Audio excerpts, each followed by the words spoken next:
Hello everyone, welcome to Audit Course session number 4. Today we are going to discuss the common source amplifier, its high frequency estimation and the bandwidth determination. So in the last session number 3, we have determined the low frequency, cutoff frequency, the midband gain and the DC parameters, which were quite consistent with the calculated values.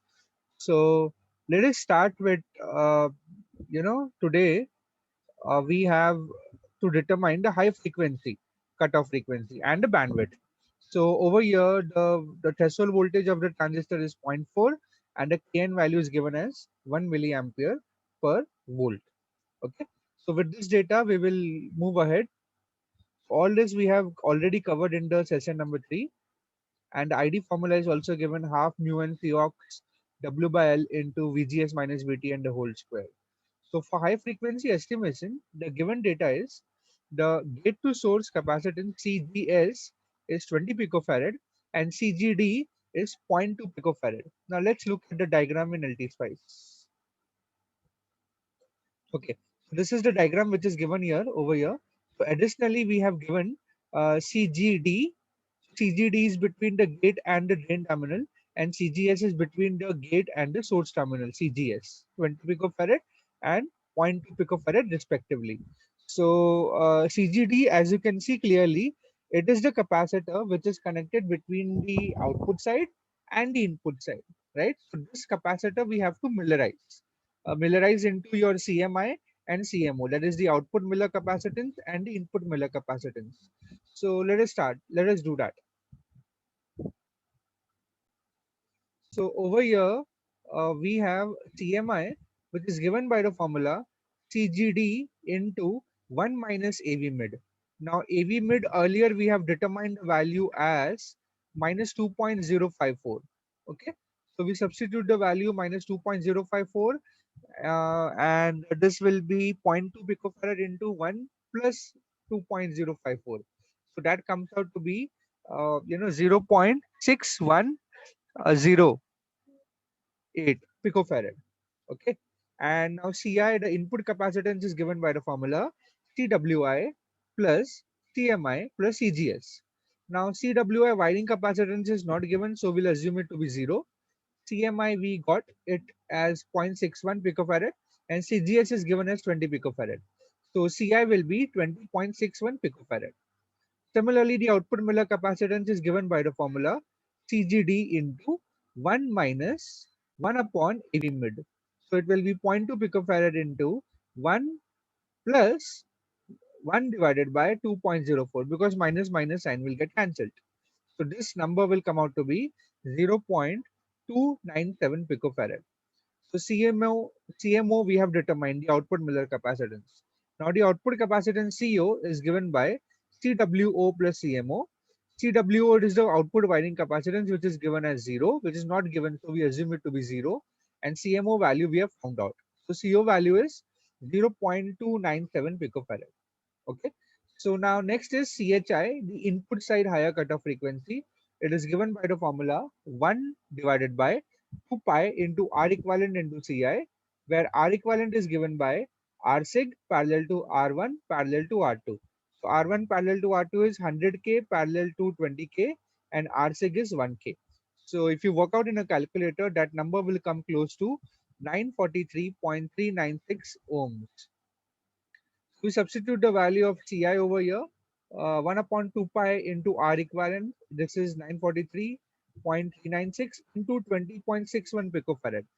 That will give you a number as FHI as 8.1852 megahertz. Okay, so that's the value you will get. Now the higher cutoff frequency at the output side will be given by 1 upon 2 pi R equivalent into C naught.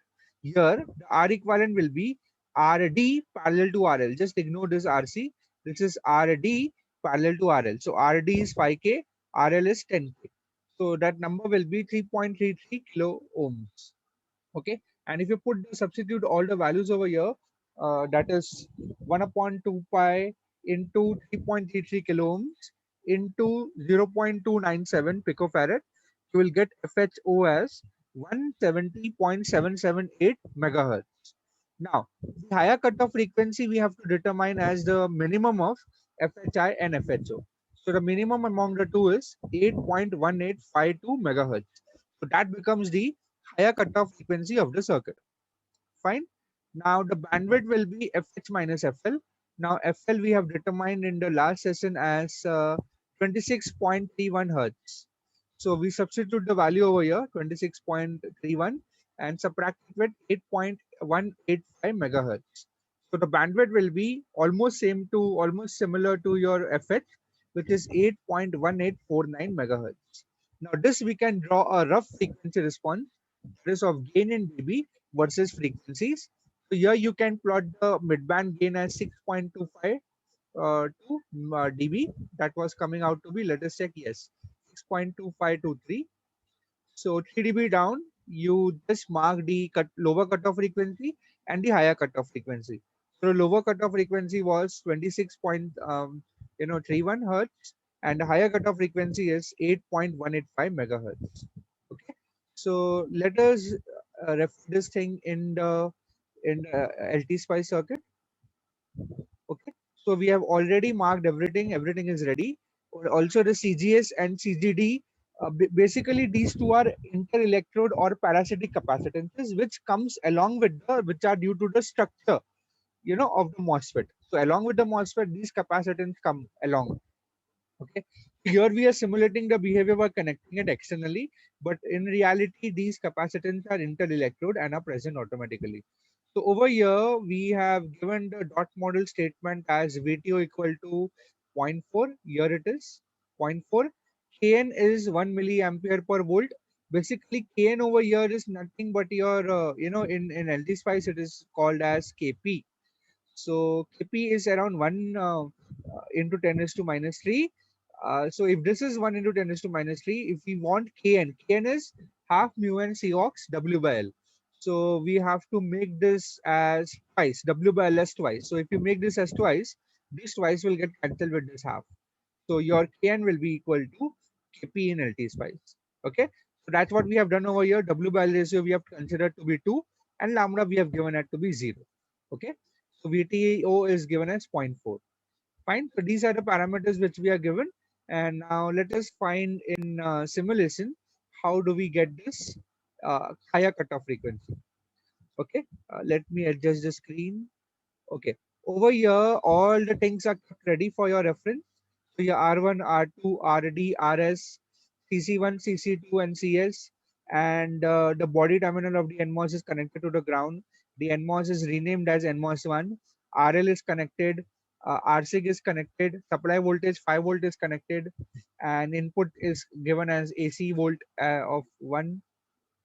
And the output is marked as Vout underscore your name. Okay. So now we have to go to simulate and click on run and just run once the operating point analysis, just once. Okay. Yeah. So these are the values we are getting. So we can view it in the Spice error log. So these are the values which we got earlier also. The DC parameters, the ID, VGS and VDS, then GM also. So we can verify these values over here.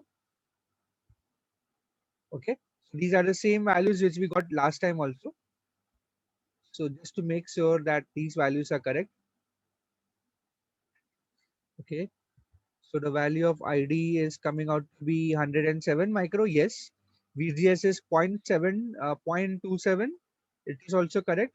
And GM is 653 micro ampere per volts per ampere. Okay. Microampere per volt. Okay. So this is also correct. So these values are coming out to be correct. Now next we can just deactivate this .op model and we can go for another analysis. Okay, let me just put it over here. Okay, so now we have to go for the AC analysis, that is the frequency response. So we'll go to simulate, edit simulation command. We'll go to AC analysis. Type of sweep will consider to be decade. Number of points per decade will give it 1. Start frequency we can give it 1. And end frequency we can give it 100 mega.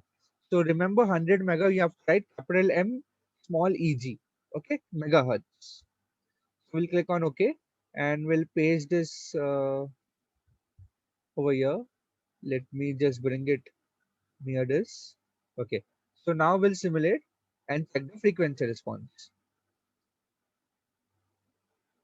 Okay, so we don't want to plot the phase plot, so we'll right click and delete the phase plot.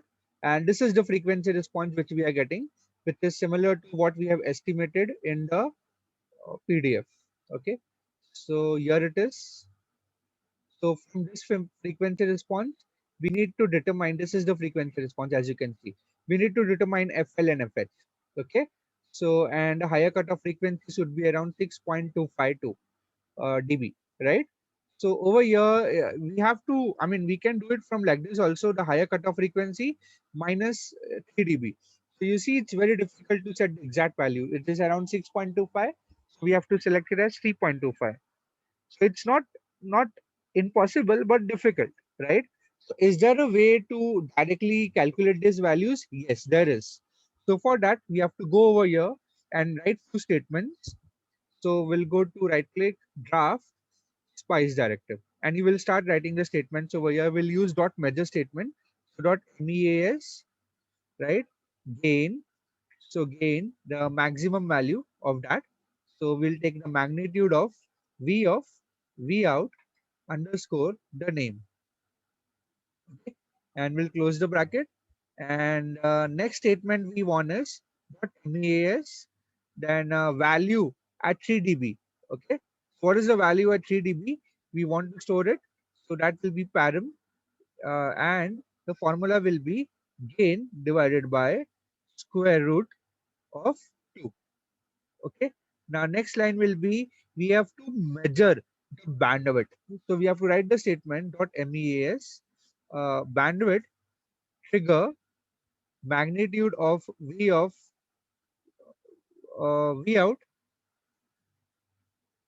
underscore the name, okay, is equal to value at 3 dB, and whenever it is rising, whenever it is, we have to consider when it is rising at 3 dB and then it is falling at 3 dB now.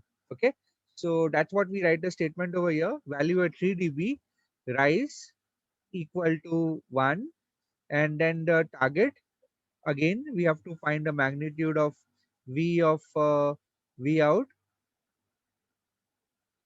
Okay, V out underscore the name, so bracket double close, and then equal to, again we have to write the value 3 dB, but this time fall equal to last. Okay, so this is the last fall over here. So what we are doing is, in this statement means that we want to calculate the bandwidth. Let me explain this once more. So here, this is the meaning of the statement. We want to measure we want to calculating the bandwidth. So bandwidth is stored in the variable BW, and we want to check whenever the magnitude of V out is equal to 3 dB for a rising first time. Okay, for the first time rising, whenever it is equal to 3 dB, that time we note down the value of FL, and and the bandwidth at a higher cutoff frequency, that is whenever the magnitude is again becoming equal to 3 dB. Last time it becomes equal to 3 dB. So that's why it's written over here fall equal to last. Okay, so that's the meaning of this statement. Now we'll click on OK and paste the statements over here. Again, we'll go to simulate, run, and we got the frequency response correct. Now we'll again go back to the circuit and view spice error log. Okay, and here it is. Directly we are getting the gain. Okay, maximum gain 3.25299 dB and value at 3 dB, and the bandwidth which is around 8.17 megahertz. Okay, this is my FL value and this is my FH value and this is my bandwidth value. Okay, so let's check it out over here how much we are getting. So we got a calculated value as FH as 8.185, and we are getting the simulated value as the FH is 8.17339. Okay, so that is it means calculated value is 8.185 and we are getting simulated as 8.1734 megahertz. Okay, and similarly the bandwidth is calculated is 8.1849 megahertz and the simulated value is 8.17339. 7 megahertz. Okay, so these are the changes which we are getting over here. So yeah, we need to take the print screen of the output also, this one. So normally we get a very small screen, so you can maximize this like this and then take the print screen. So 3 print screens are required. One is of this, one is of the output, that is the frequency response, and the last one is of the values. So you'll get that here like this. So you need to expand it and then take the print. I mean the print screen and save it in your Google document. Okay, so that's what we need to do. So at the last, this was an exercise, right? So this was assumed all the values are given. Now exercise part, you have to keep all the resistor values and capacitors values the same. Only change VTN equal to zero point 0.5 instead of zero point 0.4. So y'all can, this is just for reference the values. Y'all can directly start with VTN equal to zero point 0.5 volts. Okay. And then note down only the FH and the bandwidth values. Fine. So accordingly, you can note down, no need of calculation required, only the simulated values you have to note it down. Now similarly, rest all same. Now rest all same means what? VTN equal to zero point 0.5 only now. And rest all the things same, only change RL to 1 kilohertz, 1 kilo ohms. Okay. And similarly, there are remaining two exercises. Third one is rest all same, only change CGS to 10 picofarad. Earlier it was given as 20. Now you take it as 10 picofarad. Okay, rest all same. Fine. So fourth one will be rest all same, only change CGD to zero point 0.4 picofarad. Okay, so only change CGD, earlier was 0.2 and now you change it to 0.4. And now very important, after you complete these exercises, you will be definitely clicking the taking the print screens of the output and all, but it should have some complementary statement. See what happened when VTN got increased to zero point 0.5 as compared to zero point 0.4. What are the changes would you observe? What happened to the midband gain when RL got decreased to 1 kilo ohms? What happened to the higher cutoff frequency when CGS is changed or when CGD is changed? So these all things you have to write along with the output which you obtain from the exercises. Okay. So I think that's it. We have completed. This is was the frequency response of common source with enhancement type MOSFET and MOS N channel MOSFET, and we have simulated the higher frequency response and we got the bandwidth as 8.185 megahertz. Okay, I think that's all for today. Next time we'll start with some other topic. So until then, have a good day and thank you.